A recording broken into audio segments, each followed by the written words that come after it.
165 చదరపు గజాలు కేవలం 15 లక్షల నుండే. స్వర్గసీమ మీ నివాసాలకు చిరునామా. ఏటికి ఎదురీదారు అట్లయితే? అప్పు అది సినిమా ఆర్టిస్టులు ఏ హీరోయిన్ కూడా ఇంత ఎటువంటి సంఘటన ఫేస్ చేసి ఉండదు. ఒకవేళ చేసినా రాజీకి వెళ్ళిపోయి ఉంటారు. నేను మాత్రం రాజీకి వెళ్ళలేదు, అది కాళ్ళు పట్టుకోలేదు. అడిగారా అలా కాళ్ళు పట్టుకోవాలని? అట్లా ఏమన్నా క్షమాపణ అడిగారు. ఓకే. గుండమ్మ కథ టైంలో అప్పటికే మీరు అన్నట్లు 3 years నుంచి బాయ్కాట్. వాళ్ళు బాయ్కాట్ అంటే నేను బాయ్కాట్. ఓకే, మీ పిక్చర్లు మీవి, నా పిక్చర్లు నావి. నేను సంవత్సరానికి 6 చేస్తా, నా 6 నాకు ఉన్నాయి. సో అందులో అప్పుడే నేను హరనాథ్, రమణమూర్తి, కృష్ణ వీళ్ళందరితో యాక్ట్ చేశా. All are heroine oriented films. మీరన్నా అన్ని హిట్ అయ్యాయి. అన్నీ హిట్ అయింది. అక్కడ ఏమైంది, 2 హీరోలు లేకపోయినా కూడా జమున పిక్చర్లో హిట్ అయినాయి అని డిస్ట్రిబ్యూటర్ ఒక లెవెల్లో జముననే మాకు హీరోయిన్ ఆవిడంటే డిస్ట్రిబ్యూషన్. ఆ లెవెల్లోకి వెళ్ళిపోయాను ఆ 3 ఏళ్ళు. అప్పుడు గుండమ్మ కథకి రాజీ చేయాలని చక్రపాణి గారు, కేవీ రెడ్డి గారు ట్రై చేశారు. కేవీ రెడ్డి గారు మొట్టమొదట పిలిచారు. నాన్నగారు నేను వెళ్ళి కూర్చొని, చక్రపాణి గారు ఏంటి శ్రీనివాసరావు, ఏంటి పెద్దవాళ్ళతో ఎందుకు వచ్చిన గొడవలు, ఆ పిక్చర్లన్నీ పాడైపోతున్నాయి అంటే జమున వేయాల్సిన హీరోయిన్ పాత్ర ఇంకొకళ్ళు వేస్తే ఆ పిక్చర్ ఆడేది కాదు. అది 100 రోజులు ఆడాల్సిన పిక్చర్లు 50 రోజులు ఆడే. అట్లా కొంచెం ఇండస్ట్రీలో ల్యాక్ ఆఫ్ కాంబినేషన్ కొన్ని పిక్చర్లు దెబ్బతిన్నాయి.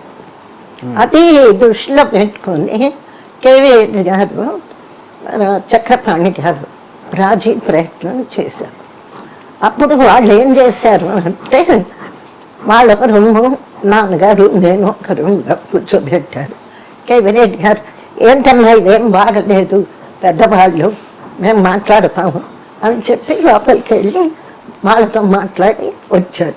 బయటకు వచ్చి అప్పుడు ఏం చెప్పారు అంటే, పోన్లేమ్మా వాళ్ళు పెద్దవాళ్ళు కదా, వయసులో కంటే పెద్దవాళ్ళు, ఒక క్షమాపణ పత్రం, నేను ఇంక మీదట ఇలా ప్రవర్తించను అని ఒక క్షమాపణ పత్రం ఇస్తే వాళ్ళిద్దరూ యాక్ట్ చేస్తారు. ఏమిటా ప్రవర్తన? కాళ్ళ మీద కాళ్ళు వేసుకొని కూర్చోకూడదు ఇటువంటివా?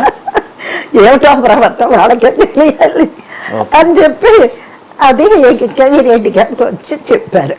ఓన్లేమ్మా ఇచ్చేయాలి, వాళ్ళ ఆత్మ సంతృప్తి పడుతుంది. సార్ వాళ్ళకైనా ఆత్మ ఉంది, నాకు లేదా, ఆత్మాభిమానం నాకు లేదా. పోనీ సార్ ఇప్పుడు నేనేం తప్పు చేశాను, ఫస్ట్ వాళ్ళని ఇక్కడ పిలవండి, మా ముగ్గురిని కూర్చోబెట్టండి, పెద్దవాళ్ళు కాబట్టి మీరు చెప్పండి ఎవరిది తప్పు. నేను నిజంగా వాళ్ళ పట్ల తప్పు చేస్తే క్షమాపణ చెప్తాను, ఏమీ లేనప్పుడు నేను ఎందుకు క్షమాపణ చెప్పాలి? నా తప్పేమిటి? ముందు ఊరికే కాలు మీద కాలు వేసుకుంది ట్రబుల్ సమ్ ఆర్టిస్ట్ అంటే, మరి ట్రబుల్ సమ్ అయితే 3 ఏళ్ళు నా సంవత్సరానికి నా 8 పిక్చర్లు ఎట్లా యాక్ట్ చేస్తాను? ఇవన్నీ మాట్లాడి ఆఖరికి అది ఫెయిల్ అయిపోయింది. చర్చలు ఫలప్రదంగా పేపర్లో అంతా చర్చలు. నాగిరెడ్డి, కేవీ రెడ్డి గారి రాజీ ప్రయత్నం విఫలం అని పెద్ద తాటికాయ అక్షరాలు ఎప్పటికీ ఉన్నాయి, ప్రెస్ కటింగ్స్. అది అదొకటి ఫెయిల్ అయిపోయింది. ఏమేమో కూర్చోబెట్టి వాళ్ళకి 4 చివాట్లు, నాకు 4 చివాట్లు పెట్టి కాఫీ ఇచ్చేయండి, కలిసి చేస్తాం. వాళ్ళు అటు వెళ్ళిపోయారు, నేను ఇటు వచ్చేసాను. ఇంకా ఆఖరికి గుండమ్మ కథ మళ్ళీ నాగిరెడ్డి, చక్రపాణి గారు ఈసారి చక్రపాణి మళ్ళీ 2వసారి చెప్తే మేము కండిషన్ పెట్టాం, మేమేం తప్పు చేయలేదు, మా అమ్మాయి ఏం తప్పు చేయలేదు, అమ్మాయి అలవాట్లు అమ్మాయి ఒకటే. చక్కన్న గారు మీరు వాళ్ళని పిలిచి మా ముగ్గురిని కూర్చోబెట్టండి. అమ్మాయి ఏదన్నా తప్పు చేసింది ఇది అంటే క్షమాపణ మేము చెప్తాం, లేదు అంటే వాళ్ళ ఇష్టం. అంతేగాని ఈ క్షమాపణ పత్రాలు ఇవన్నీ మేము ఇవ్వము అని చెప్పాం. అప్పుడు ఇక ఆయన ఏం చేశారు, ఒకరోజు రామారావు గారు, నేను, నాన్నగారు, చక్రపాణి ముగ్గురిని కూర్చోబెట్టారు. ఏంది ఇది, ఏం బాగా ఏంటిది సినిమాలో ఇట్లాంటి సంఘటన, ఈ రాబోయే తరానికి ఇలాంటి పెద్ద మార్గం చూపిస్తున్నారు, బాగలేదు రామారావు అని ఆయనకి. అమ్మాయి నువ్వు ఇంకా నేర్చుకోవాలి, పెద్దవాళ్ళు ఎట్లా గౌరవించాలి ఏంటి అని. మొత్తానికి వాళ్ళకి 2 నాకు 2 అక్షంతలు వేసి గుండమ్మ కథ యాక్ట్ చేయండి డేట్స్గా. అలాగే సార్. నెక్స్ట్ డే నాగేశ్వరరావు గారు, ఆయనతో ఇద్దరు డైలాగు, చక్రపాణి రాజీ చేసిన చక్రపాణి. ఆయనతో ఇదే మాట అంటే ఆఖరికి నేను కొంచెం చనువుగా ఇదిగా మాట్లాడాను. నాగేశ్వరరావు గారు, మీరు నాకు యాక్టింగ్లో ఎన్నో విషయాలు నేర్పించారు.